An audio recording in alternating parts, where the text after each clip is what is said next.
I've been drinking strong, I've been thinking wrong. Yeah, hop into my zone, put the scissor home.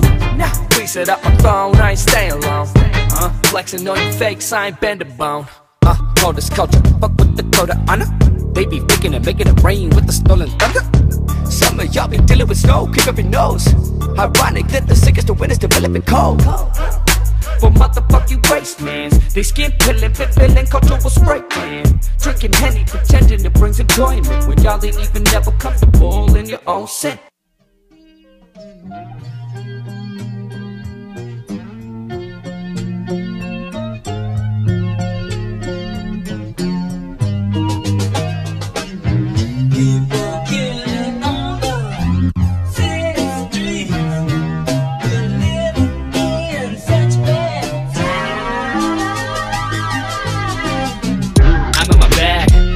Rap to double the stacks, front of the class, divided in dividends, fuck up the math.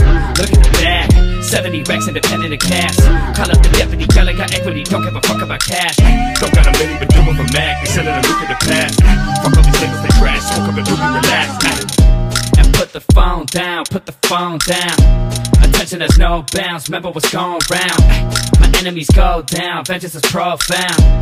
Lost your professionalism, oh wow. Fucking deputy in all town, I'ma never leave the old house. Unapologetic, if you diabetic, I'ma swing up your hole. Got been ducking, diving daily, couldn't get a fuck about your neighbors. Got stuck and now you blame it, couldn't get enough from all those favors, huh? Ducking, diving payments, couldn't get a bundle, so you're saving up for the stage you at in the game, so you can't save this shit or control your life. Insensitive, sensitive, privileged, bitches developing feelings. Had to get cancer to see all the benefits. Pulled out your debit and realized the zeros was too much to settle. So you switching parties like Copo invaded it. I still be protesting the brutality that my brothers is facing. Y'all some faking bitches, fuck your favorite dishes. If it ain't got healthy, then I take the exit.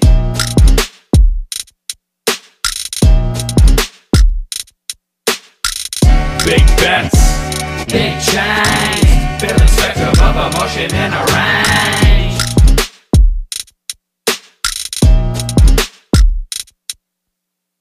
I'm in my bag, I don't need rap to double the stacks. Front of the class, divided in dividends, fuck up the math. Look at the bag, 70 racks independent of cash.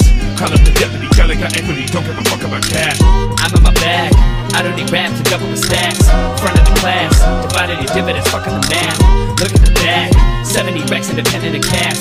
Call up the deputy, girl, I got equity, don't give a fuck about cash.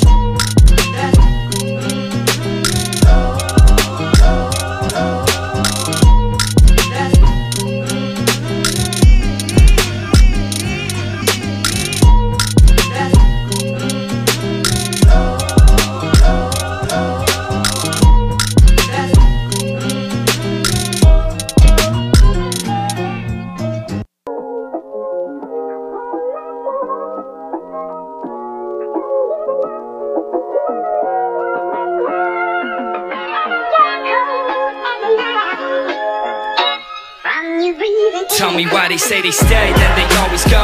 Cause I don't want no one beside me when I'm riding home. That driver's cold got me turning heel, I can't find my soul. Got a sold out arena, the thoughts inside my dome, and I cannot supply the show. It's been a minute, but I still get it. When you behind my bars, I know that you still get a sentence. But I never listen or level to anything. So when you mention it, where there is, know that I'm your enemy. I am a hypocrite living, a bit of the ignorance missing. The imminent hurt, fuck it, put him in the dirt, it's a better way to deal with. It's turning me cynical, burning the medical, I feed my ego. Claim that I don't need to go, but really I feel like Vegeta. I need a bomber, someone would drive beyond the tours. My mind like Yoba, multiple voices trying to control you. I rolled the dice, found myself a material vice. Melted patience over generations, but forcing my essence this is for the players in the back with the show. Got your neck iced out, hot and insecurities. Hitting on these hoes with the gold, your priority. Got your presidential distance, sweet to your authority. I'ma run the world without a roller or a chain. I know my flow strong when I'm rolling to the bank. I'ma run the game, I'ma run the game, I'ma run the game. Tell me why they say they stay, then they always go. Still I'm hoping you beside me when it's time to blow. I'm on my own, pray my cynicism to find a home. So when you jump into conclusions, you'll Geronimo, or you might end up on your own. It's been a minute since I tried to mend a friction. We don't gotta be fucking it, but we benefiting. But if you ask me, I'ma bend it, hit it, end of sentence. Pray that you don't hit me and get offended, we're reminiscing. I'ma get the dome run, fuck that emotional junk, yeah. Don't look at me like I'm a copy of that Louis Vuitton, no. Am I ascended to mention my inner condition?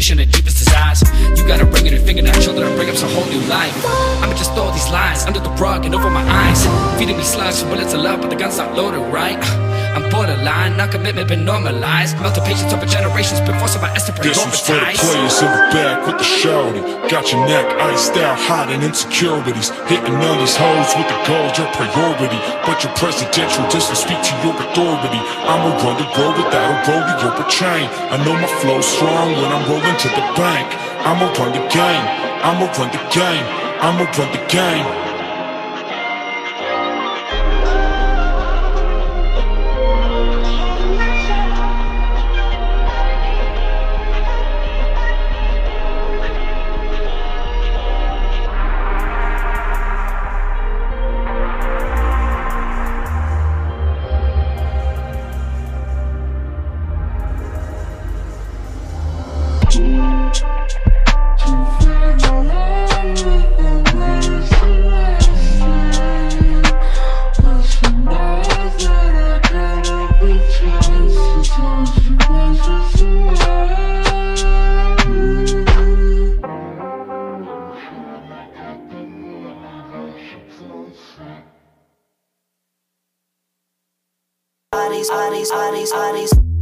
Put me down, bring me up.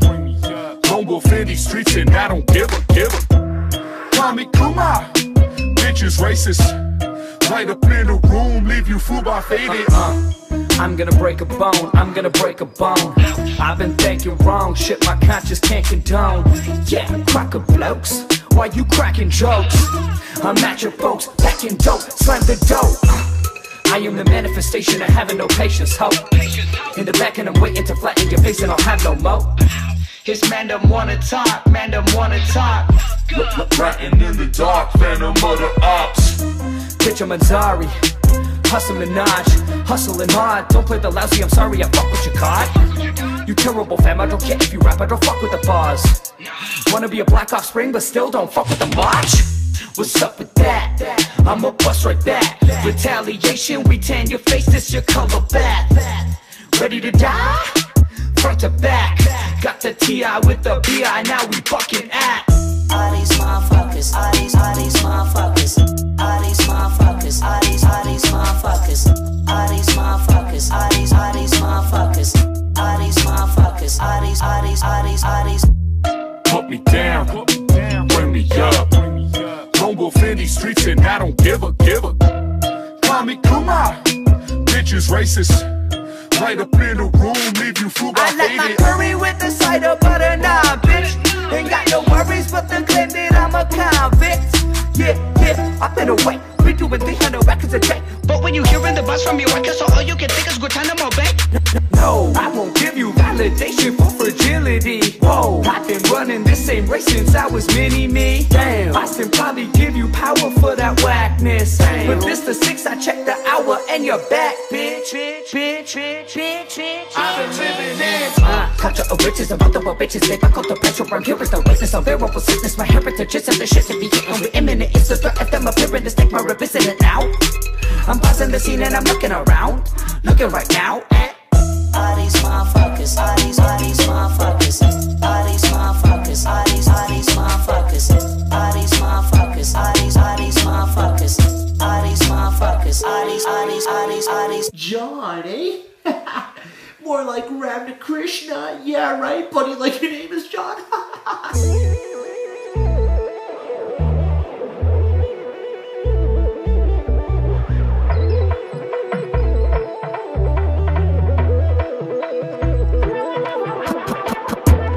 Put me down, bring me up. Don't go fit these streets and I don't give a. Call me Kuma, bitches racist. Light up in the room, leave you fooled by faded.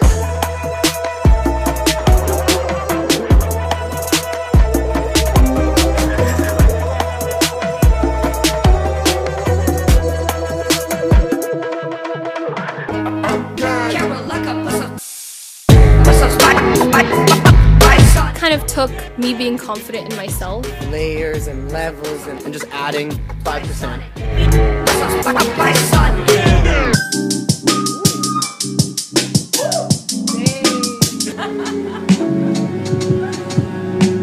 I cannot believe you can do that in an hour. Holy crap.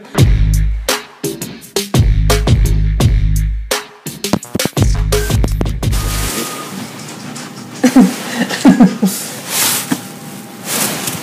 love awkward intros. You love awkward intros. She awkward. Oh, hey, how's it going? I'm Ryan, and I'm DJ, and we are Keralanka. The Kera is for Kerala. The Lanka is for, what's that for again? It's for Sri Lanka. Oh yeah, that, I forgot. And welcome to episode 5 of the Keralanka Show. Where's the horns? Oh, fucking rookie. So before we dive into the show today, just want to...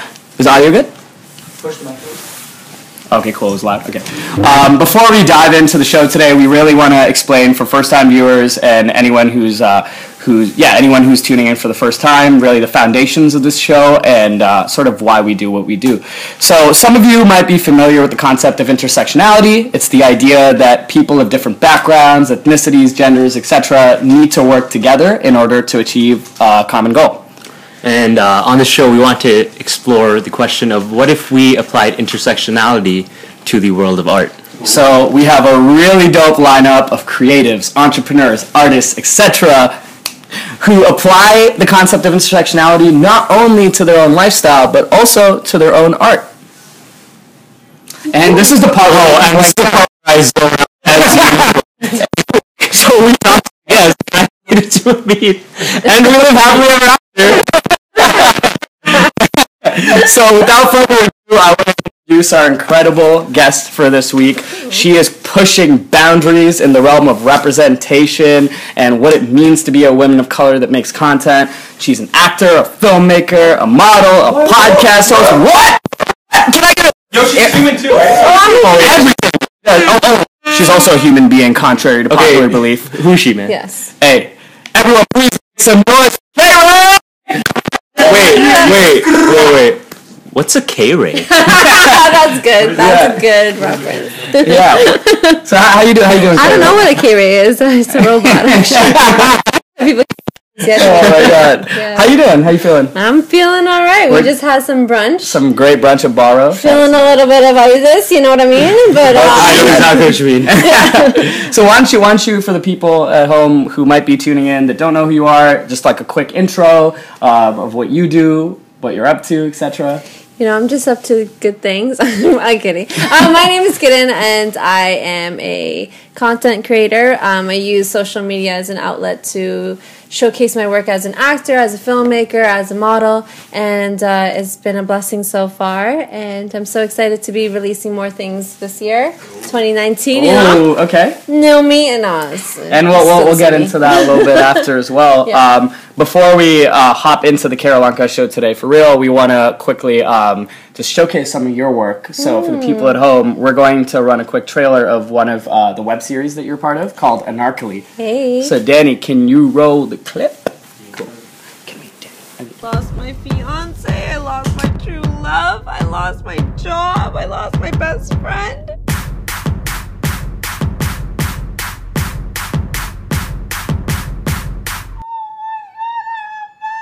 It's okay.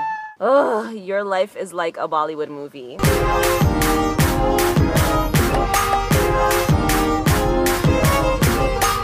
Feminism ne maar liya. Which one of you has been getting filthy? Who's jumping us? My dad! He's crazy! Do you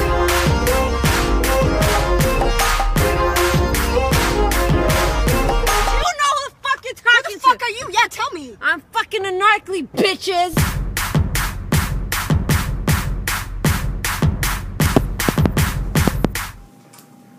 Cool, so that's Anarchally. Y'all can check it out on YouTube, right? It's on. It's a great show. It's a great show. Thanks for tuning in. Especially for you. I recommend it for brown fuckboys, especially. Like, please watch it, explore it, expand your perspective, Brampton. I mean, we have so many definitions, but. But before we jump into the show any further, we want to quickly explain the house rules and how this show goes down and what exactly we do. So this is how it goes down on the Keralanka Show. So firstly, AP and I are going to be taking turns rotating here at the interview station, asking Karan different questions. And then secondly, while one of us is here at the interview station, the other one of us is going to be at the creative station building a beat. What? in real time based off her answers. And thirdly, we're going to show the beat at the end, so stick around till the end, and we all live happily ever after. Cool? Okay. I'm so excited. Yeah, me too. So we're going to dive in. Yeah, you sure sounds like you are. Me too. I am very excited. I love the Keralanka Show. So we're going to dive right... Oh my god. There's too much like humor in this room. Let's make it serious, guys. What's that? We just laughed the whole time. Yeah, I love it. Cool. So let's dive into it. At the Keralanka Show, we like to skip the small talk. We like to get right into the depth. Yeah. So, Kiran, what has been your latest epiphany? Ma.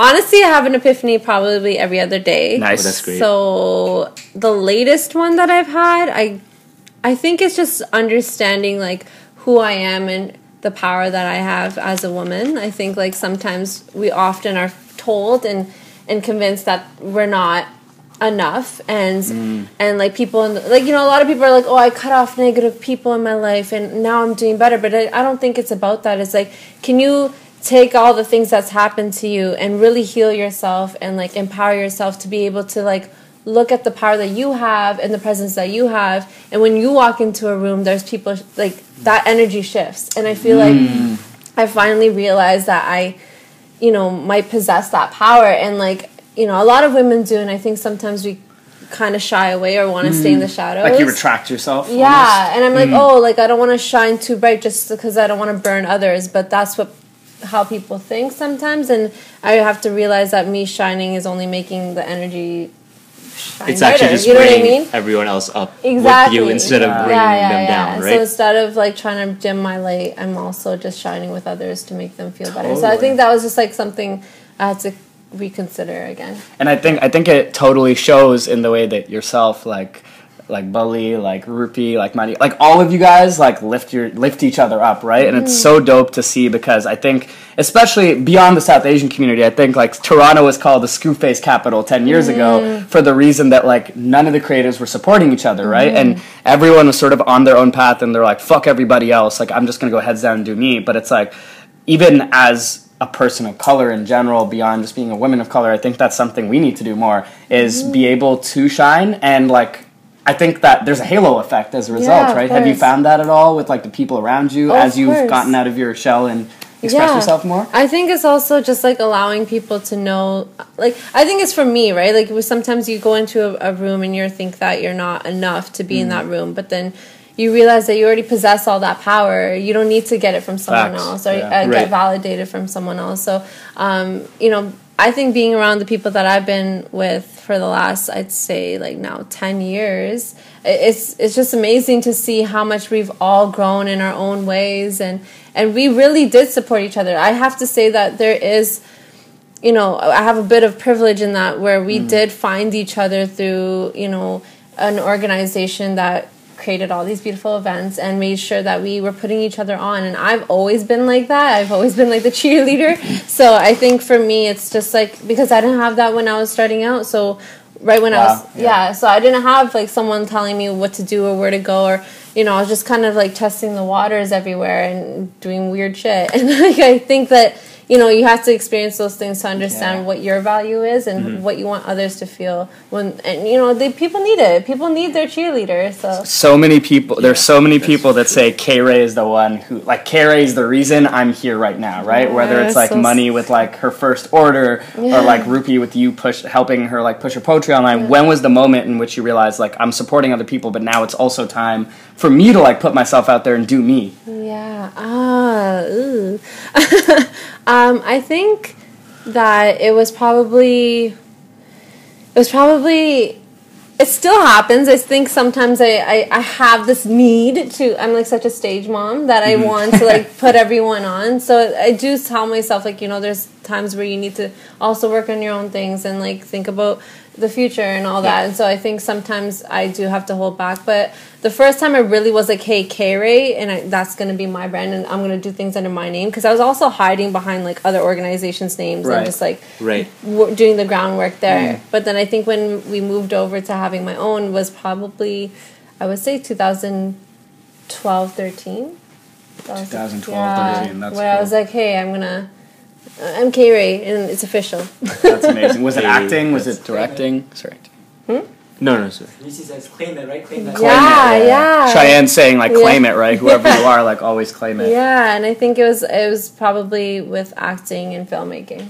That's awesome. So who has been sort of instrumental in pushing you, like, just like how you've pushed other people, like, pushing you towards, whether it's family or friends, loved ones, towards, like, getting to that point? I think it's always been reciprocated. Awesome. Yeah, it's never been like, oh, it's just me pushing them. I think that in every relationship there's value in both ways, you know. If even if sometimes you might not have felt supported by someone, somehow that's taught me something as well. So it's not, I've never looked at something and be like, oh my god, that person was in my life, why did I even give them anything? But then I'm like, well, they taught me to be better. You know what I mean? Like, taught me to heal, taught me. So there's, if everyone in your life is teaching you something. Whether intentionally or unintentionally, exactly. Right? So I think that for me, everyone's been a huge integral part of my growth. That's awesome. That's a very, like, mature way to look at it. Yeah, it's like, it's always reciprocated. Yeah. Cool.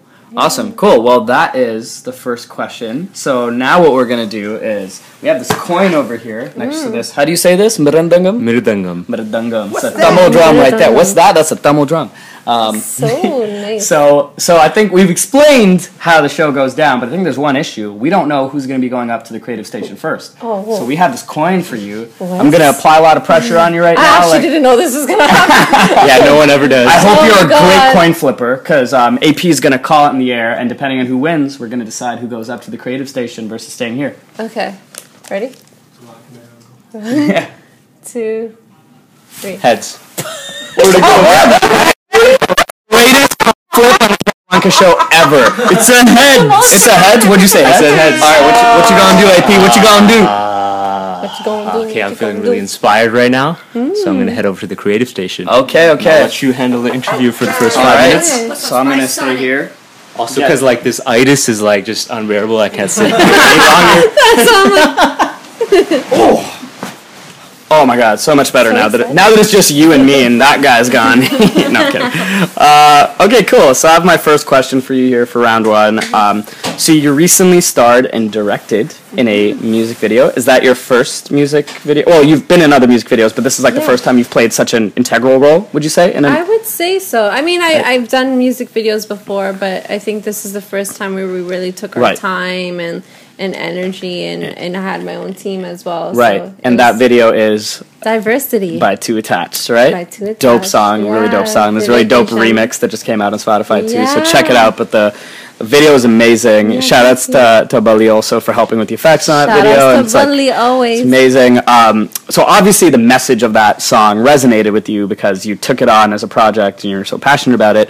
And I think what's really interesting is, like, I think there's a line in there. It's like, if you want my opinion, pay me. Is that what it is? Oh, so many. It's like, it's interesting because it's like diversity is a buzzword, right? At the end of the day, whether that's like from a corporate perspective or whether you're talking about, like, you know, the gay pride parade in Toronto, like in general, it's like a damn buzzword now, right? Yeah. But I think what's dope about the song is it tackles diversity in a very nuanced manner. And I recently watched a video by Riz Ahmed where he was tackling the difference between diversity and representation. Right. Do you have a perspective on the difference between diversity and representation?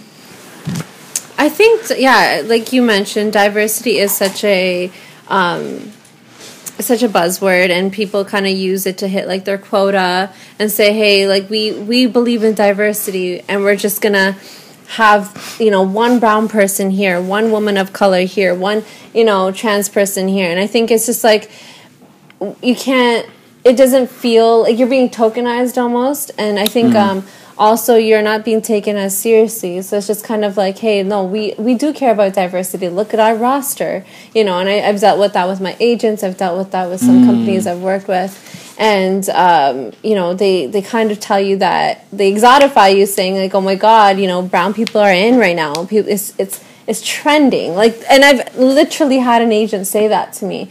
And I was like, what?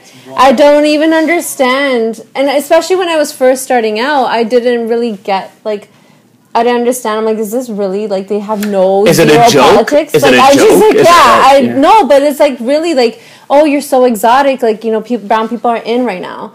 And I was like, what? I'm not like some fruit, you know? Like, No. You're not like you're not an import, right? It's a bar, yeah. You know, like it doesn't make Be a mango. yeah, mango. Right. But I think like people just assume that that's the you know, diversity is like we're hitting this certain thing, and I think when it comes to representation, there's a difference. It could be from that person of color or that trans person or, you know, that queer person that identifies or, like, you know, creates content that resonates with everyone else around them. Or, you know, it just might be their story and they don't even realize the impact that it has for other people. So I think that representation is definitely different. That's why we always, you know, go with the quote of representation matters. And, yeah, I think people just need to see more of themselves in different fields of, you know, the industry. And I think there's almost like two like sects of like representation, in that there's like the very unapologetic representation, in that I'm just going to put my culture on or whatever, like who I am, on blast, and my content is going to be embedded within my identity. Right. But then there's also the side of representation, which is like, oh, I'm just putting something out. It has nothing to do with me being brown or whatever, but just me being on that stage is me representing like a different view. What are your thoughts on just in general, like the South Asian community's progress towards not being a monolith, I guess, if that makes sense? Like not having one person literally represent all of us. Like, oh my God, Apu, it's so great. Apu. Yeah. I know. But I think it's been great because I think even for myself when I first started out, I wanted to make that very clear that I'm not this one like dimensional person. I'm very multidimensional. There's different layers to myself and the work that I do. And as you mentioned, you know, there's so many different fields that I've kind of tapped into. So I think that's really hard for our community to understand. It's only because they've never seen it before. Our community specific, right. So, because they don't understand. Whereas I feel like you look at a lot of artists that are in the mainstream, I mean, they do things that are so, like, you know, Beyonce, for example, she dances, she sings, she acts, and everyone understands that. You know what I mean? We don't look at one box. Whereas, like, for us, it's like, but you only act, right? Or you're this person, right? So even when I would do certain things in, like, Anarchally, for example, the web series, they would think that it's me as Gideon, not understanding I'm playing a character. So I think that's where it's important for people to see more of us in those fields, because they don't know how to separate you know, us from like different things that we do. And I think that's when you have to understand there's so many layers to each person, and it's so great to see that change now. There is a shift. I feel like especially in 2017 and 18, it's been so incredible to see so many brown people on the big screen, and just, I think there was a recent Instagram post with I think you were on it, like Hassan Minaj was on it, like Rupi was on it. It was like an illustration. It was dope. Shout out to Indian. And it's like that just showed me. It's like sometimes, as much as we got to continue to improve, it was like a really dope moment to step back and be like, oh, we're actually now moving in the right direction. Yeah, and I felt like I was reflecting a lot on that too. And I mean, there's some people that I haven't connected with yet, and I have in the past, and we might have not connected in a long time, but just seeing what they're doing, and it's just so cool to see. Like, it doesn't matter, like, you know, you might not understand each other to like the depth of your core, but you might be like, hey, that's so dope that you're doing this. And I think that's important. You don't have to connect with everyone either. Like, you could just appreciate from far, respect from far. You don't even have to necessarily like their art. Yes, right? Exactly. That's very different. And I think that's the thing, is some people's art forms are so different and you don't really resonate with it, and that's fine. But that's not, it doesn't have to be for you. You know what I mean? Totally. It could be for anyone. It's bigger than that. So, that's awesome. Well, and you get so support. I think that's why Toronto is very special, because people in different cities, whenever I go around and like, you know, see the diaspora in any other city, they're just like, oh my God, but Toronto, like, you guys are just, I'm like, that's crazy, because when we used to look at like Vancouver, New York, London, LA, that used to be the hot cities, you know, and you were just like, oh my God, I'm gonna move there. But now everyone's looking at Toronto as a like hub, and it's because honestly we just support each other, regardless if we talk or not. It's just like we appreciate, and that's it. Yeah, you know what I mean. Cool. Well, I think you're doing a really good job in like breaking that mold. So thank you for that. And my time is up, so I'm gonna switch with AP here. Ooh. Hey, AP, and I will be back. That was good. I love that. That's the transition song. Shout out to Ariana Grande. I love her. Is that Grande. the transition song? Okay, I guess it is. Hey, that's not Keralanka. How are you doing? Hi. Nice to meet you, sir. Oh, we just met. Oh, yes, shoot. yes, we totally just met. What's going Skip on? mode. Okay, I'm gonna get out of skip mode. Good laugh. That was a very awkward skip mode, so it's like kind of like let's move past that. It's delayed. All right, so I'm just gonna get straight into my question for you. So, so I've looked into the things you're doing as a content creator, and you're an actress. You're doing films, like all these different like avenues, right? And as someone who wears multiple hats like that, what are some of the difficulties you face when it comes to like getting your priorities right? When it's like you're constantly flipping between different avenues. Yep, the jack of all trades, the master of none. Well, yeah, but I think it's difficult because when you are a creative, you want to dive into so many different aspects of you, and I have this habit of like getting super excited by each opportunity that comes. But I also realize like every time I come back to it, if I feel very overwhelmed, or like I look at it from the lens now, and how do I like choose the opportunities I decide to go with? I look at it from the lens like, is this a value to myself and the goals that I'm trying to achieve? Mm-hmm. Is this going to further myself, my career, and the people around me? Is it going to help that person? So I think it's just like understanding each opportunity and what it is, because I don't look at it like, oh, it's just money and I'm making money, right? Like, you know what I mean? Like, I feel like it needs to be more than that. And do I believe in it? Do I understand the value of it? If I create content that makes sense with it, because for example, if I worked with a dating app or something, and I might not be a person that's using a dating app, I understand that what it does for other people. Shout outs to the Brown Bachelorette. Yes, thank you. That's what I was really going for. Watch my other web series, The Brown Bachelorette. It's a parody. Thank you.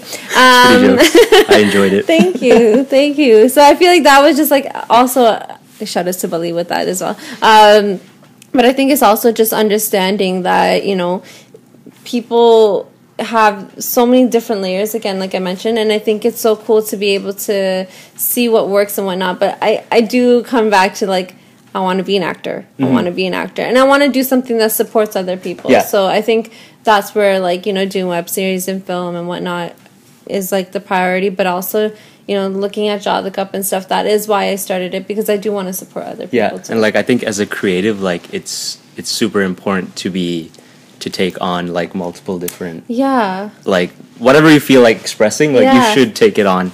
And then if you feel like, oh, maybe this isn't for me, then you decide like, okay, I'll like leave that aside, but now I'm really interested in this, right? I think it's just a trial and error. Yeah, right? Exactly. Because even like when I went to acting school, like our teachers used to say all the time, don't be just an actor. You know what I mean? Like you can't just rely on that. And it's true. If I just relied on my life being just an actor, my life would be really sad. You know what I mean? Because it is a lot of rejection. Yeah.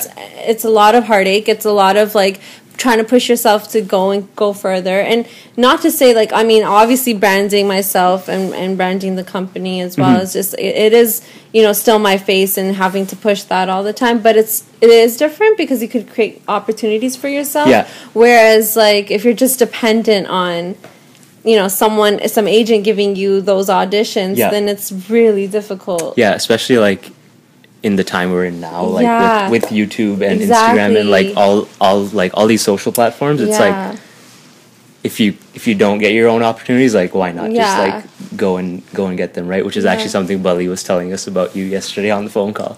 Bali knows me really well. She's like, she was telling us how like you just like you just really wanted to become an actor, and like so you decided like let's go into YouTube and let me just create my own opportunities and hold the door open for others, like while it's open, right? Yeah, thanks, Billy. But I think it's important because I think when we were doing like when I first started school, for example, I went into media productions first. I didn't go into acting initially because I was like, I want to learn to create my own stuff. And I think that was important. Like, I think it's like when I made that decision and that switch, I was like, no, I'm not ready to be just going into acting right away. I wanted to go into, like, the behind the scenes to make my own stuff. And then, like, go into modeling. And that helped me transition and feel comfortable in front of the camera. Because, like, it all works together at the end of the day, right? Like, and that's the thing, too.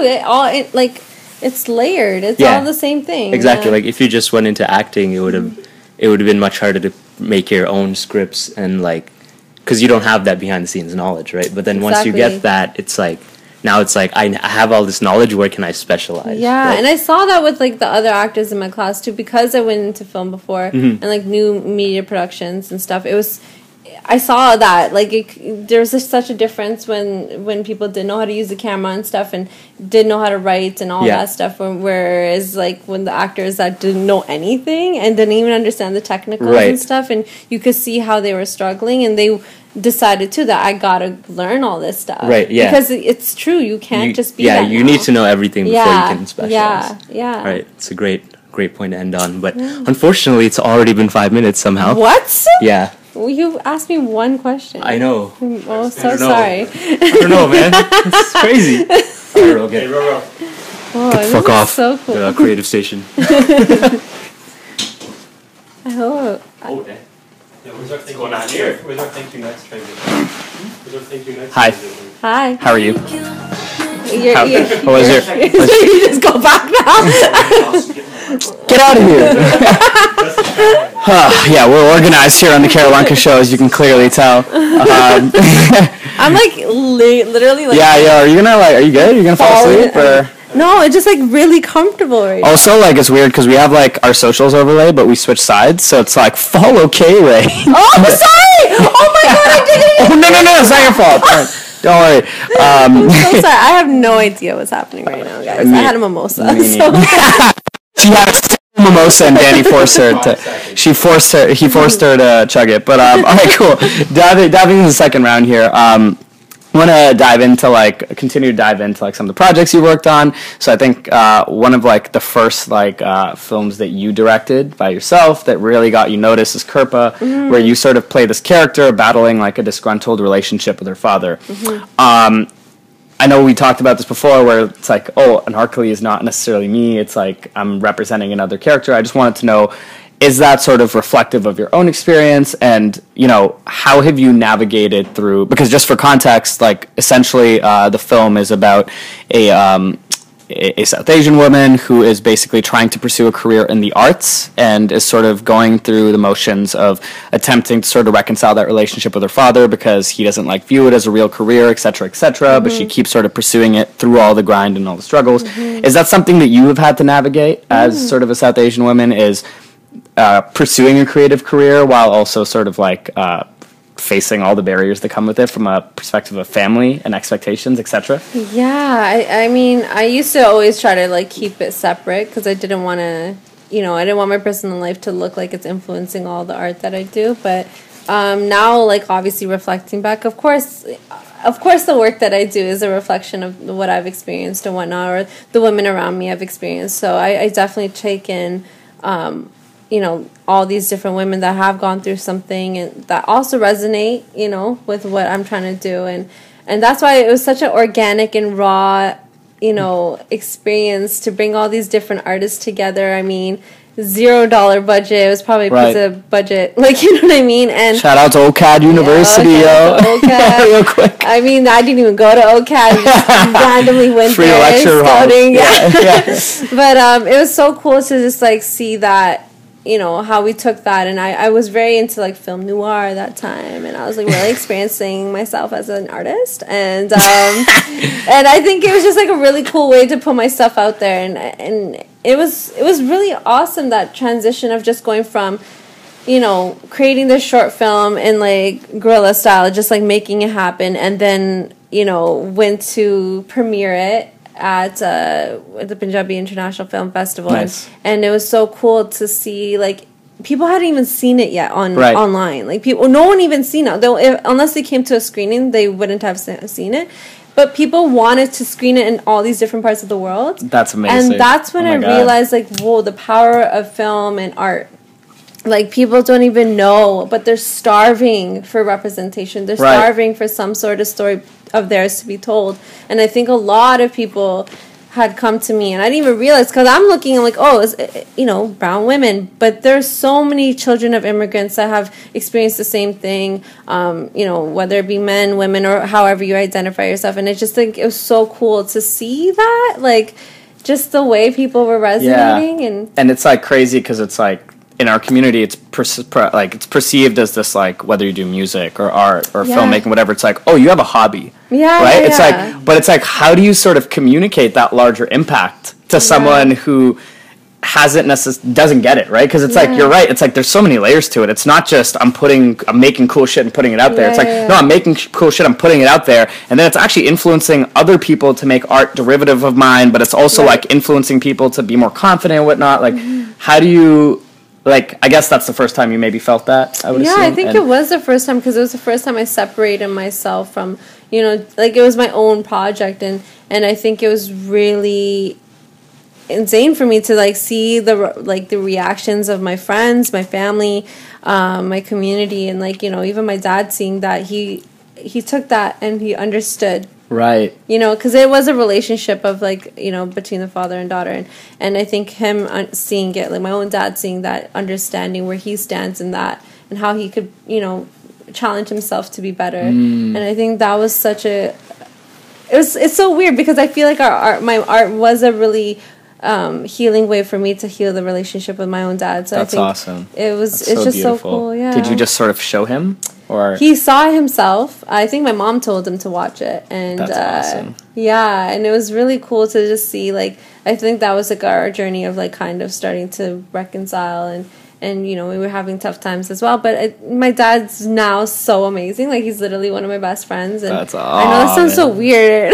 No, that's not weird. But but I love my parents so much, and I think it's because, like, slowly growing into who I am and understanding who I am, and appreciating them so much, has allowed our relationship to be so natural. I've always been really close to my mom, but, like, my dad was it's more tough to get to. Of course. South Asian family, right?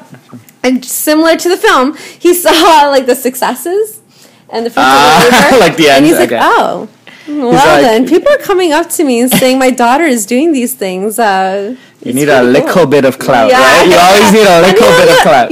Brown parents really care about your clout, for sure. If you ain't getting that A+, you better be getting that clout, right? That's beautiful to hear, though, that you've been able to express it that way. Yeah. I'm going to switch over. Oh, shit. And I will see you in 5 minutes. Thank you. What? Do I talk for 5 minutes? Am I talking that much? What is happening? Just make an awkward transition right now. So listen to me talk. This is actually the KayRay Show. It's just like so in the zone. Someone make the Keralanka joke. Oh, that's so good. Welcome to the Keralanka Show. Yeah. There you go. Oh, that laugh. How long can I hold this until it gets really awkward? Laughing and appreciating that. Yeah, our studio audience, right? Y'all are so great tonight. Okay. Yeah. All right. So, my next question for you. I know I didn't get to ask too many questions last time, so hopefully this time I get to ask a few more. But when you started acting and your YouTube channel, what was your initial vision when you started KayRay? When, like, KayRay became the thing? I first started? Yeah. It was meant to be just for my short films and, like, my web series and stuff, and hopefully it would just grow my skills as an actor, and I think it was really initially that, but then I documented the experience of, like, when I first premiered, like I mentioned, premiered Getba, and released those online as vlogs, and people started liking my personality, I guess. So it I don't know. I mean, people like me, I guess. So there's, like, hater comments now. But I think that it was cool because to see, like, that and just being able to show my personality more as me, as Gideon. And and show what the day in the life is like, and get to show all these beautiful people that I get to surround myself with and share that. So it was like a really nice way to share with all these wonderful people that were supporting. But I think I transitioned out of vlogging in the last year or so, just because I think it did take a lot of my time and it does require a lot of time. People don't realize. Super draining. Shout outs to all the vloggers out there, because it is a lot of work and people think it's so easy. It's really not. It's really daunting to take out a camera all the time and try to make every experience super fun for camera and it's not easy to do that. And I think if it becomes forced, it's not natural anymore. It's not authentic, and it kind of loses its spark, right? Yeah, the magic behind it. So I kind of transitioned out of vlogging, but back to now it has Draw the Cup, which is amazing. Check out the podcast and also short films and web series. Yeah. Okay. So and skits. And skits. Skits. Keralanka loves skits. Yes. He loves skits. If you couldn't tell. We have a lot of skits on there, so yeah. Okay. Yeah. Check her out. Yo. So so that was your original vision, and I guess you've kind of already went into this a bit, but not necessarily how has it morphed, but what has it morphed into, your vision. I'm still talking about your vision here. Yeah. What has it morphed into, where do you see KayRay in 5 years? Ooh, I don't even know where KayRay's going tomorrow, but I think that KayRay is so ever evolving, and I think that I do visualize us even becoming an agency one day. That'd be so sick, and I really want to do being able to cast people and make them feel represented in the right ways. And so I think which is weird because in Toronto there's really not that many people of color agencies, so I really wanted to do that, as well as just I do love doing community work too, so I do want to see that for myself to continue doing that, but mostly it would be acting and creating a production house. Okay, so basically like taking it beyond yourself at a point, right? And it's interesting because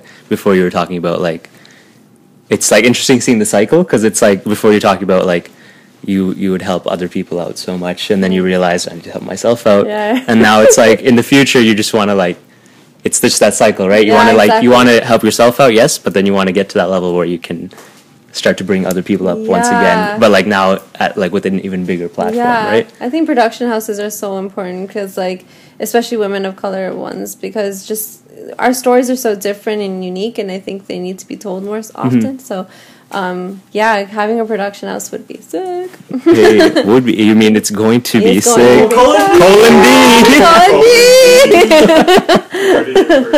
All right. In the last round, I actually wanted to ask you this, but I didn't get a chance. So let me do it real quick. Okay. Out of all the creative avenues you've explored, which one would you say is your absolute favorite? And I think I already know what the answer might be, but acting as well as dancing. Okay. Oh, you dance as well. Okay. I didn't even know that. Oh, I did not even know that. Looks like you heard it first. I hope I'm probably not first. I don't know if it's first, but I think dancing is very healing for me. So okay. I like dancing. It's just a release, right? Yeah. Okay, that's super dope. I don't necessarily. Really good dancer, by the way. Oh. Her friend Bully just said KayRay's a really good dancer. So dance collab coming soon. It's actually happening today. I used to dance a bit back in university, so. Oh, okay. No, I'm too shy now. All right, man. I know you. Hey. I know you're really enjoying yourself over there, but sorry. Oh, you don't want to talk to me? Is that what you're trying to say? I'll talk to you any day, KayRay. Oh, thanks. All day, every day. All day, every day. If you respond to my DMs. Oh. Yo, we're I sent a link, right, to the. I'm like, oh, posting your story, whatever. She's like, I don't see your DM here. I'm like, oh, it's because it's in the requested section. Where all the fans are at. That was too much.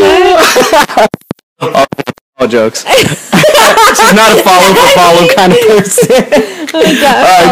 All right, cool. So this is my final question for you in these regular rounds. But I want to dig a bit deeper into like you as a person because I find you very interesting. Thank you. That sounded funny. You looked right into your eyes. I find you very interesting. Thanks, I guess. Yeah.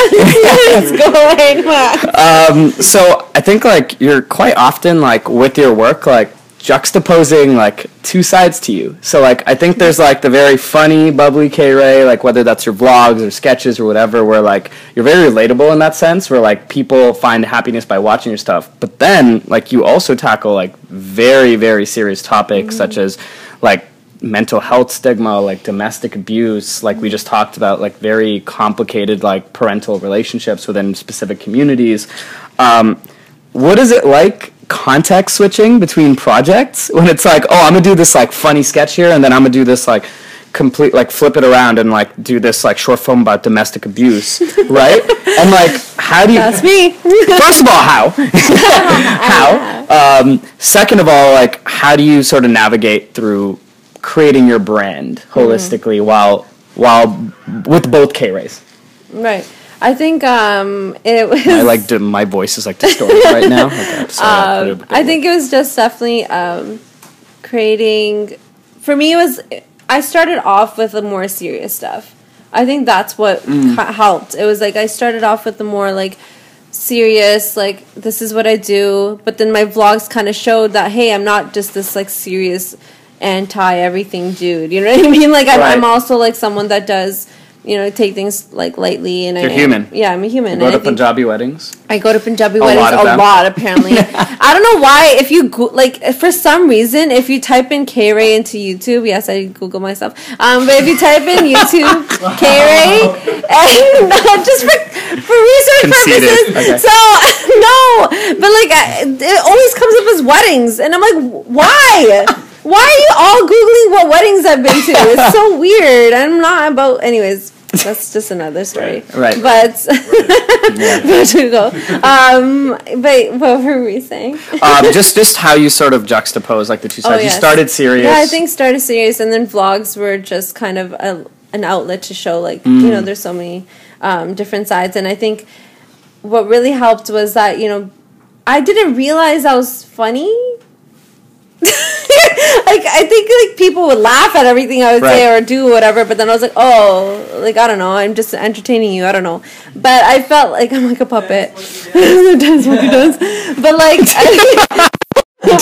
oh god. But I feel like when it came to like I think working with Bali really helped that a lot, and working on Anarkali, like I realized that like I do have a more funnier side to me, and a more like, you know, silly, not really taken seriously, hot mess, you know, like just like a lot of like those like relatable things that a lot of, you know, people can relate to. And I think it makes it easier to be able to kind of jump back and forth with the two. For me, it's always going to be serious stuff to kind of combat. But sorry, say that again. Like what? Like it's always. I think it's also important for me to make like those like serious content. Totally. Like, you know, things that touch on issues like mental health. Mental health is a huge thing for me.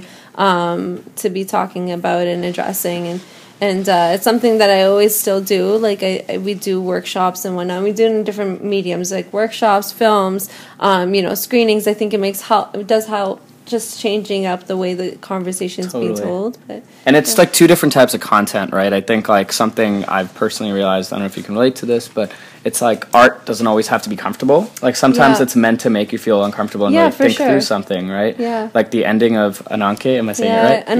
Ananke, sorry. The ending of it, like like I'm not gonna ruin the ending, but like for anyone that wants to watch it, but it's like it did make me feel uncomfortable. That's why it's so great though, right? Yeah. And so like how do you sort of do you sort of set time aside for like in the next 2 months I'm gonna work on this like very serious stuff and then jump back into sketches, or are you always are you always switching? I think I'm always switching. It depends on what it is, whatever I'm feeling at that time, or how our schedule works out that we're able to create projects. But I don't want to make it where it's like, I did struggle with that a little bit at one point, but it was like also, I look back and I'm like, wow, like we didn't look like, we were just all over the place. It kind of were weaved in together, which is really cool. And it does help to keep stating that I am an actor, because actors play different roles. And I think that helps so much. And, when you look at Jim Carrey, he could be taken into those two different, roles as well. And I think that's what's really cool, because I want to be able to be, flexible and be able to like a Will Smith or exactly. There's so many different comedians that are also very dramatic actors. So I think it's helpful to see that and grow up with that and be able to do like none of us are we're all very complex hyphenated beings, I guess, for lack of a better term. So that's really awesome to hear. But it could be difficult sometimes. I'm sure, oh my god, I just talked about depression and now I'm going in cracking a joke. Cracking jokes about my DMs. I don't know. That's It's crazy. Or That's twerking crazy. to something. But it is you have to. But it is who you are, right? It's who it's I am. authentically who you are. I think that's awesome. You never know what you're gonna get. Yeah. Cool. You never know what you're gonna get with KayRay. So KayRay Co on YouTube. Go check that out. It's unpredictable. Okay, cool. I'm gonna go back to the beat station and we'll see you back in 5 minutes for a special surprise round. Okay. So I'm just here. Thank you. Next. I'm so not. I don't know what I'm saying. It's okay. Welcome to the Keralanka Show. You're allowed to say whatever you want. It's a remastered version. Oh, nice. It was nice. actually playing from the laptop. It wasn't even me. No. Oh, wow. Oh, nice. I didn't know she was a musician too. Yes. Oh, that's actually one thing I wanted to be. Not robot. I wanted to be a musician. Oh, no way. Yeah, I really wanted to be. Yeah, origins of my name, guys. Okay, we should get out of skip mode. Sorry to interrupt your regularly scheduled program, but we got to get back to our regularly scheduled program. We good? Okay. As someone with a platform who's taking a chance on us, I know we've said this a lot already, but no, honestly, you're taking a chance on me. This could have gone really weird. Okay, so I mean, but the reason we went with you is because we're also weird, so it works out. But yeah, someone who's taking a chance on us. What is it? I'm trying to ignore Cheyenne off in the backyard, but okay. So what is it that makes you want to help people who are just starting out?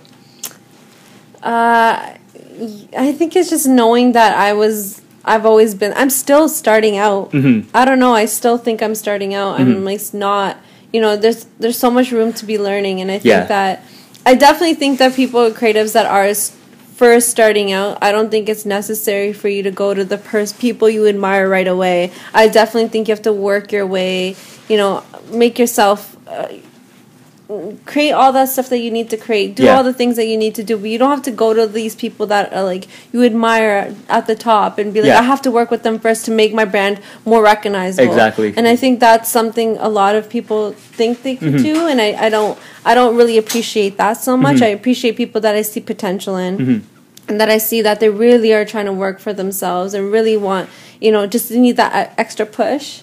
Just to make sure, there's authenticity in that too, right? And you really are that cheerleader, yeah, yeah, because I feel like when people are just expecting handouts almost, it's kind of unfair to the people that have worked really hard to, get where they've been able to get to. And I think it's important to, be able to do that for yourself, because you learn about yourself too. You learn hey, maybe I don't want to do this, or maybe I do. It's if you're kind of getting the handouts, you don't really get to experience that. You know what I mean? Yeah. So I think I've learned along the way what I do like and what I don't like, and it's helped a lot to be able to understand who I am. And it's also kind of about realizing that from a creative's perspective, it's if you do go right for the people you idolize without working on your craft, it's most likely it's not going to turn out well, because you haven't got to a level in your craft where you're comfortable enough to be this is really good by my standards. Maybe they'll appreciate it, right? But you compared have to hone your craft. Hey, I just started yesterday. To check out my music. Yeah. I've been making beats for like 5 hours. Yeah, that's literally like sometimes you get those ridiculous emails and it's like, oh, like. So wait, that's an actual thing. You I have experienced stuff like that. Yeah, for sure. Like where so that, if I guess like, my skit mode turned like real. like plot twist. But I think it's really it's important for people to work on themselves and know who you are and not just expect people to be there for you right away just because you want to start out. You know what I mean? I think there has to be a drive, there has to be a fire, there has to be passion, and I've learned that because I used to think here, like literally hearing someone say they want to be an artist, I'm like, come on in, let me just take you under my wing and like just give them all the ins and outs of everything I've learned. And I realized that's not necessary. You know, because there are people that have like just been like, nah, I don't really want to do this anymore. So like, how do you go about like, I feel like this will be like helpful for any creatives watching. Like, how do you go about weeding out like, oh, like this person seems like someone I want to collab with, or like someone I want to bring under my wing, or like however you want to put it. Like, how do you? I know it probably sounds silly, but I feel like my intuition. I think like I'm starting to trust that more. Before I used to judge it a lot. I'm like, no, like you shouldn't think that way about a person, whether or not like if I felt comfortable. And I've always gave people a chance, but that's another thing too. You should always give like a chance, and you never know what's going to come out of that. But you should also trust your intuition. Like your energy doesn't lie, you know. And I think it's important for people to trust that and like you know who you are, you know what you want, and sometimes people might say certain things or word things in a certain way that kind of sway you in. But you just you'll know if it's meant if it's for you like a right fit or not, right? Exactly. And sometimes you need that to happen. If it's not and it doesn't pan out the way you thought it was, at least you experience something. That's true. Like there's you keep saying it. It's like it's so true. Like there's always something to learn from like every experience, even if it doesn't go like the way you planned it to, or like the way you wanted it to. Even though it makes you really mad, you're just like, all right, whatever. I learned what makes me mad. Yeah, and then you just keep moving on, right? Yeah. Like it's like even I was watching one of your Chada Cup podcasts yesterday with Inquisitive. Oh, Inquisitive. Yeah, and like his work is like dope, right? And you guys went into like the story of like even how you guys like got to know each other, and it was like you reached out to him because like when he was like early on, right? And it was like, yo, like your work is dope, right? And like I guess that's very much like a one, appreciating someone's work, and like two, like a intuition thing, right? Like you see someone online now, and like you can get an idea of like if it's authentic and if that's their real person, like then it's like I can vibe with that person, exactly. Right? And I think you can tell. I think sometimes people are like, oh, people are so different from online and being in person, but I'm like, you shouldn't expect their online presence to just be that. You know what I mean? I think there's again, like when you meet me in person, I mean, obviously I put whatever I create online, and it is obviously me. But there's so much more. There's so many sides, right? Exactly, and I think it's cool to see that with all the artists too. Okay, dope. I like that answer. And time's up again. Time's up. I swear, every show, it's like every round just feels like it's like zooming time's by. Up. It's taking a different route. Oh, sorry. All right. So I think this is my last questioning round, right? All right. Well, I'll see you at the end with the beat. Ooh, is it almost done? You Cool. So the beat's almost done. What did you say? You guys are so cool. We're cool. Get that content. It's an Instagram story bit right there. All right. Cool. So I said we had a surprise. So on this show, obviously, we're exploring the concept of intersectionality through a creative lens, and we're doing that by interpreting sort of your journey through like sort of a medium that we feel comfortable doing. And so we want to sort of flip the switch a little bit and have you interpret some of our art, and we're going to play something for you. It's going to be a video specifically. One of our music videos, it's called Kumar. There's a music video on YouTube. You can check it out. And then we're just going to play a bit of it, and then I want to pick your brain on basically some thoughts around the concept of the video and everything. So much pressure. So much pressure. Oh, the Keralanka Show. Cool. So it's going to be there, so you can look at it there. But for the people at home, it's... What's up? Unfortunately, whenever we started the video didn't download. Oh, so that... So we're just going to listen to the song. Okay. Oh, well, no video. Okay. Oh, you can play it right here, right? Okay, cool. Can you switch the camera again so that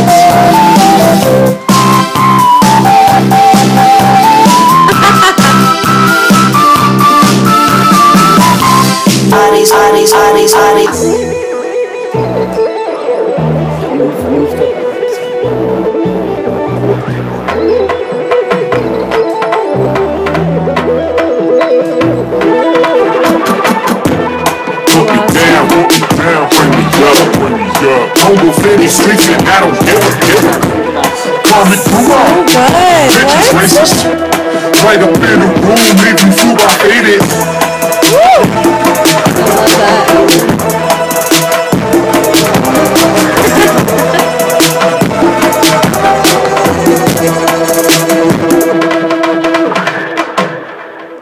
Yeah, cool. So amazing! I love it so much. I love it so much. Thank you. I appreciate that. I really do. Thank you. No, I really do.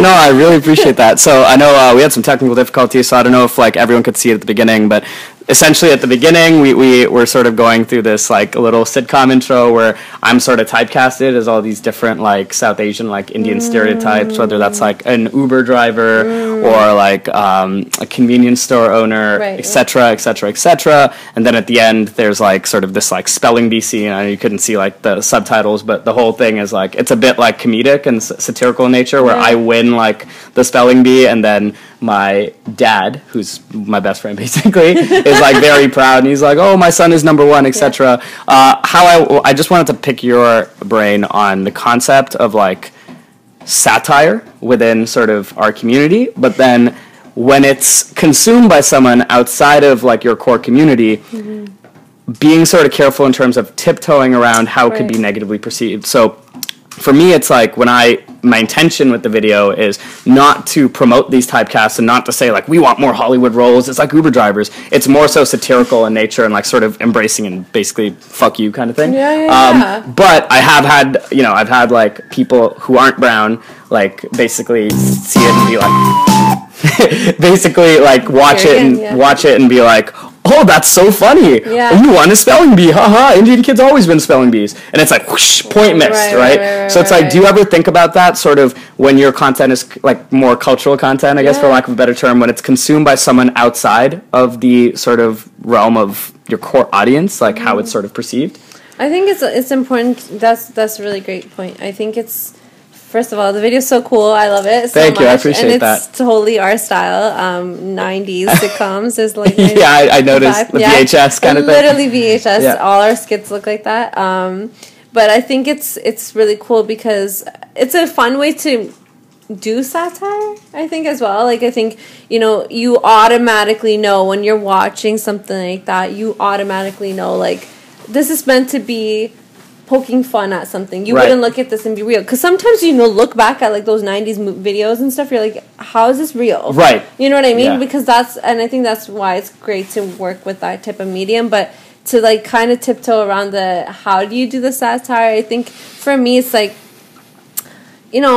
I never want to vilify our community. I never want to make our community look like, that's why, for example, when I do certain things, like, we won't cast, men with turbans that will play aggressive roles. Like, we wouldn't do that. Just because the media already looks at them that way. And so we take, men, like, sings into, like, more comforting and compassionate roles. That doesn't mean... Like, open, vulnerable. Exactly. Yeah. But that doesn't mean there aren't things that, do some shit. Of course. But, like, it's just what I could do to be, because visual representation is so, like, you see something, you're going to think that's, like, people are like that. You know what I mean? If I see a person that did something on screen, I'm going to think that when I see that person in person now, I'm going to think that... Especially if we are then typecasting our own people like that. That's, like, even more, like, what the fuck? Yeah, and so we have a responsibility as our actors as well, or, content creators, that we know what the power we have with film, with visuals, and how people can perceive things. And a lot of people don't realize that, writers as well have that opportunity to create something that's never been seen before, or, has been seen, but we haven't seen it in that kind of a medium. And I think... it's important that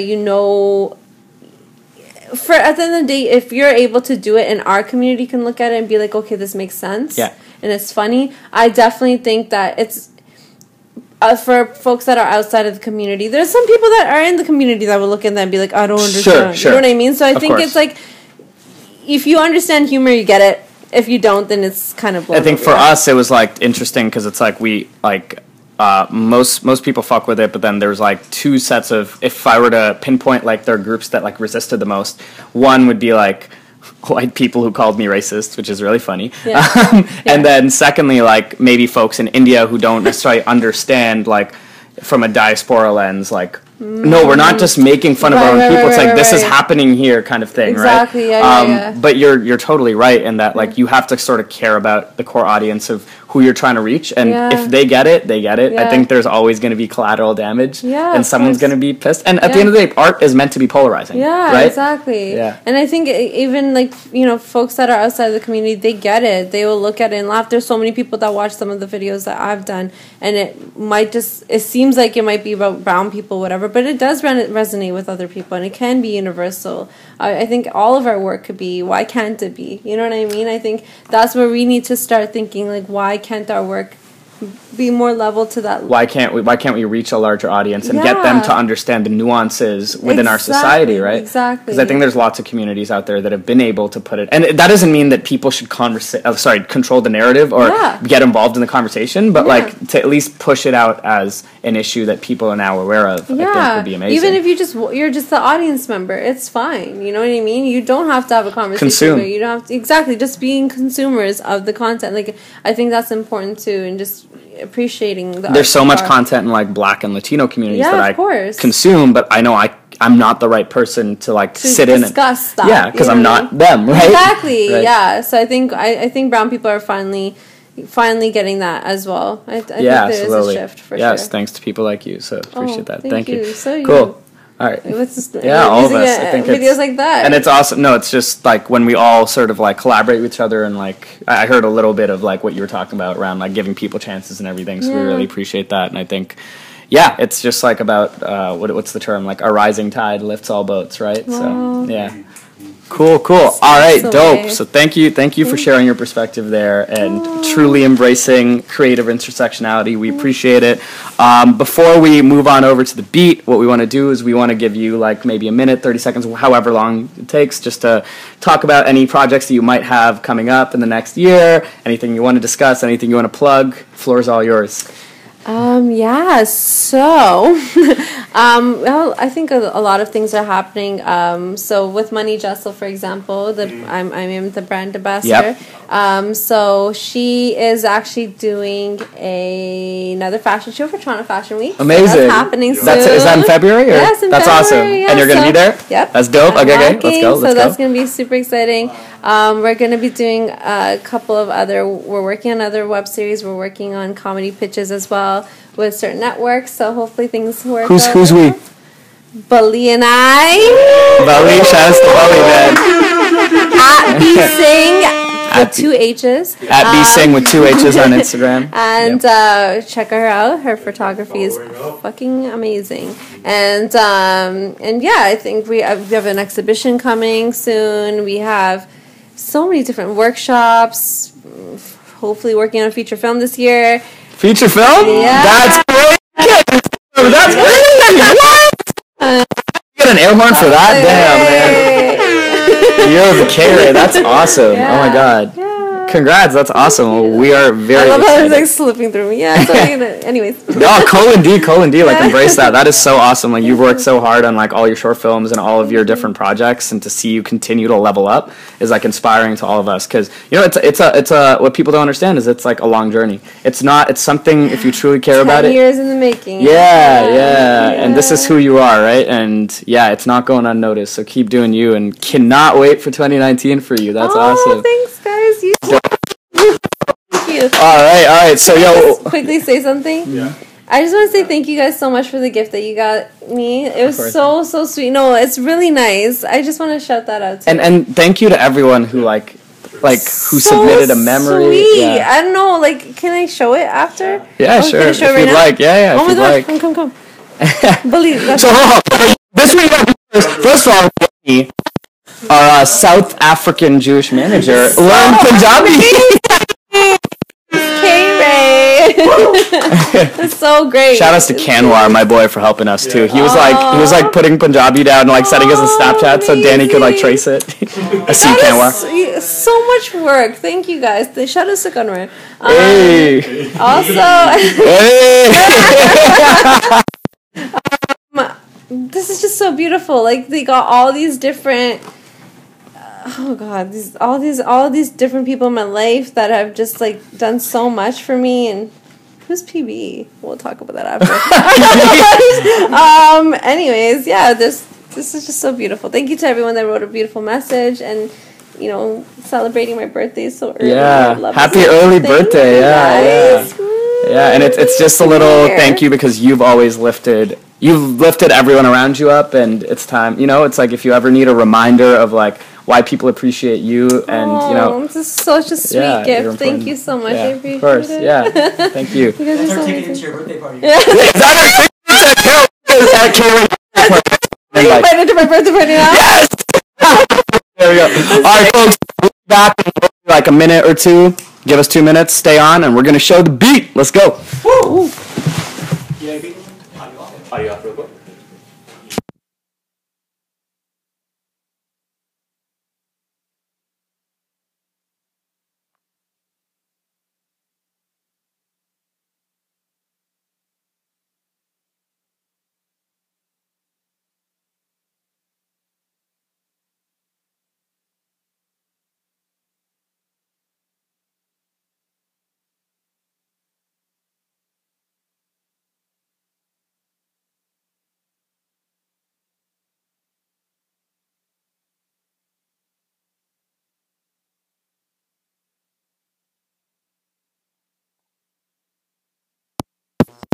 I was in that position for a long time. Yeah, you can get comfy. Yeah, this is probably getting. I think you gotta come in a little bit. Oh, you do your stretches. Oh yeah. Hey guys. KayRay has to dance to the beat though. Yeah, KayRay, you do have to dance to the She did beat. say it. Can you Millie rock? You can Millie rock. Okay. I can't Millie rock, dog. I can do the uncle shrug though. Oh, that's good. Yeah, you did a lot of that in that video. Forward? That wasn't him. Oh, further, got it. In the background he did it. That was, Is this good? Oh, Is this that good? was his strategy. No, but his bangs it. We are so bad at technical difficulties. I'm sorry. You're part of that. Bootleg professional. You're part of the community. I'm not. All right, cool. All right, so the way this is gonna work, Danny, let me know if I'm positioned right. Yeah, we're good. Stand back. Okay, cool. The way this is gonna work is we're gonna play the beat inspired by this interview and all of KayRay's different answers, and then we're gonna break it down and basically just AP and I's different logic around the different parts of the beat, like why we added what we added, and then we're gonna get your reaction, and then we all live happily ever after. Cool? Let's get it. Let's do it. Let's get it. Let's get it. Let's get it. Exciting. Okay.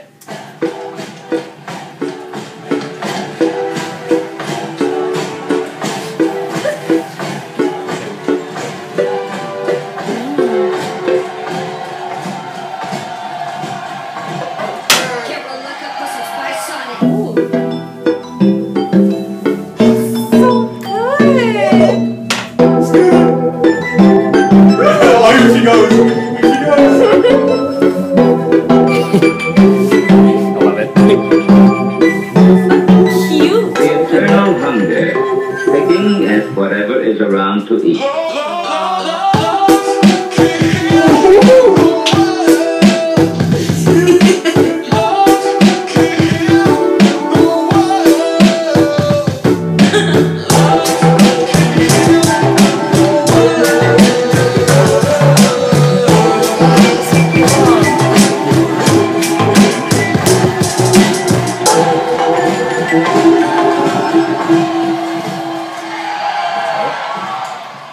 Okay. Oh, so cool. This Thank is so you. cool. Thank you.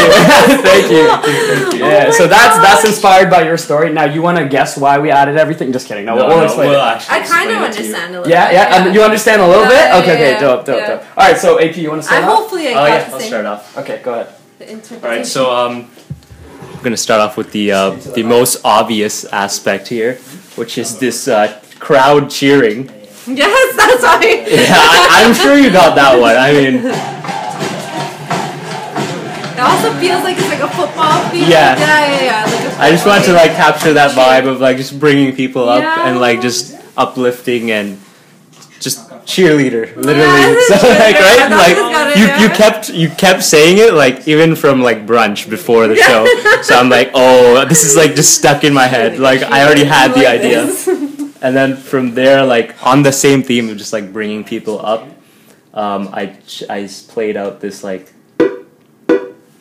It's like very bouncy and uplifting kind of feeling to me. And then I layered that with like this pad kind of like it also feels very like uplifting to me. Like it's a higher frequency kind of feeling. It feels very nostalgic, like very in the 80s vibes. Yeah, I like it. So then like together, that just with the cheering. And then the last thing I added was close to the end. So I added this bass, and basically what that is it's the bass to me is a more like grounded instrument. So it's like kind of that whole cycle we're talking about. It's like coming back later on with a more grounded perspective, but still trying to lift people up again. So good. That's really amazing. Thank you. Yeah. Thank you. It means a lot. This is like hyping a lot, but no, seriously, that's so cool. Oh, thank you. All right, and that's what I did. And now Rohan, it's your turn. Now something into the game. Do a switcheroo. Okay, cool. All right, so for me, like there were 4 core components that I added. So one thing you mentioned is just sort of like. I think you mentioned like you're not one-dimensional, you have layers to you, right? So I'm going to step back a bit. Yeah, so like just having layers to yourself. So what I did is we have this like sort of loop, right? But then later on, I don't know if you hear this. It's the same loop, but it's with a different effect. It's a layer, basically. So that layer sort of represents like your competing versions of oneself of like sort of, you know, you have so many different versions of yourself, whether you're an actor, a filmmaker, etc. So the different layers. As emotional. Another thing I found. Oh my god, someone get this. Oh my god. Bully's always crying. Oh god. It's the bully man. Oh my god. So I think so the other thing I wanted to mention you. Oh yo, Bully's crying. Bully's crying. That's crazy. Oh my god. This is a very powerful moment. This is a powerful moment. Our music has made someone cry. Bully, I think you're the first person ever cry to Keralanka's music. I feel. Oh my god. That is amazing. Wow, that's a great feeling. Okay, snap back into it. Whoosh. That's crazy. Oh my god. So you mentioned like that people are starving for representation, right? So I wanted to include this little voice bit right before going to the second part of the beat. I know we didn't hear it because it's like hard to hear, but The eternal hunger, picking at whatever is around to eat. right, the eternal hunger, picking at whatever is around to eat. That means like we as people of color, it's like we're always like, well, like because we don't have like enough like representation, it's like whoever's like there, like we're always going to champion, right? And then it sort of moves into the second part where I found it very dope when you were talking about healing your relationship with your dad through art. So I introduced this like sitar over here to introduce sort of more of a cultural at-home feel. Sitars always make me cry. Love it. It does. But at the same time, like the diaspora, right? Blending with everything else. And love can heal the world because you said you feel that relationship with your dad. And that is the story of KayRay.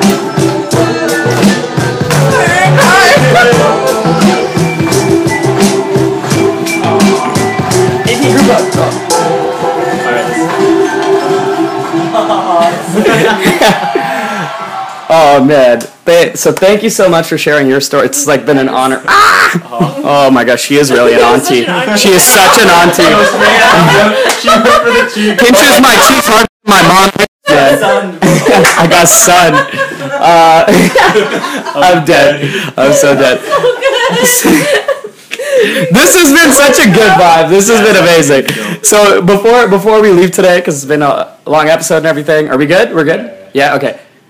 So Rose, stay there. Okay. We're getting some framing advice. We're getting some framing advice from everyone. To the right. We're good now? All right, Danny, thank you. We're good. All right, okay, so before we head out today, we want to ask you a quick question that we ask all of our guests. So who is someone that you don't know that you would love to see on the Keralanka Show, based off your experience? Who don't I know? Whose story? No, who would you like to see as a guest you don't know on the Keralanka Show? Like that you don't know personally. That you would love to see as a Keralanka. Yeah. But you think they would be a good fit on the show? Oh my god, so many people. I really like Hassan Minaj, you guys. So okay, that's the second time we've gotten that answer. Blessings. Right. I manifest him for you. I appreciate that.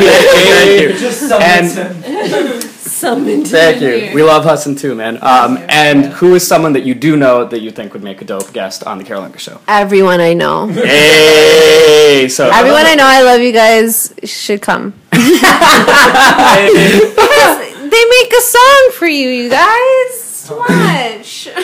I appreciate it. I appreciate it. They make a song. They make a song. Cool. Well, we want to thank you again for your time and just overall stepping back beyond Keralanka for just constantly giving people a chance, for like raising the people around you, and at the same time just making dope fucking art because you are a dope fucking artist. Thank you so much for being on the Keralanka Show. We appreciate you, and follow her on all social media. Ray for 2 underscores for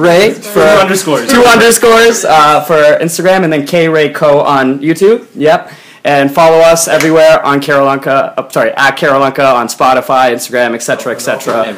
And check out our new single, Self Monopoly. Had to plug that real quick. It's on YouTube. The music video, everything's there. And we'll see you next week. We are Keralanka. We're corny as fuck, but the music things. Thank you. There's a flyer just. Yeah, I know. If you wanna eat the lala for dinner, oh, thank you. That was awesome.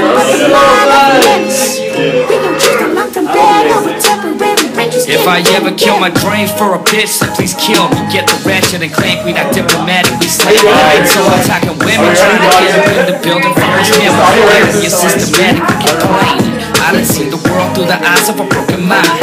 Finna cop a check just to